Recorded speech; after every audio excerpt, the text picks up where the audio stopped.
அந்த கலைஞரின் மகனாக இருக்கக்கூடிய நான் சொல்லுகிறேன். யாருக்கு ஓட்டு போட போறீங்க? குடும்ப அரசியல்ங்கிற பேர்ல நாட்டையே குழி தோண்டி புதைச்சாங்களே அவங்களுக்கா? கொஞ்சம் வெயிட் பண்ணுங்க.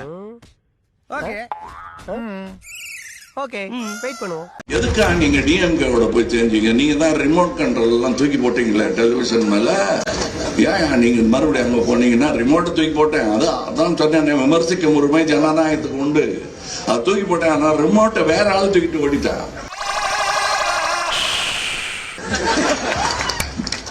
ஆகா அங்க போக கூடாது. ரிமோட் ஸ்டேட்டோட இருக்கணும். கல்வியே அப்படித்தான் இருக்கணும். நாங்க நினைக்கிறோம் ரிமோட்டை கொடுப்போம், எடுத்துட்டு வா திரும்பி.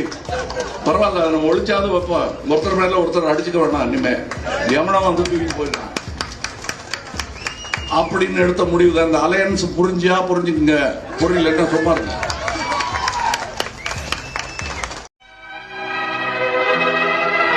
செய்திகளை உடனுக்குடனும் துல்லியமாகவும் தெரிந்து கொள்ள சப்ஸ்கிரைப் பண்ணுங்க.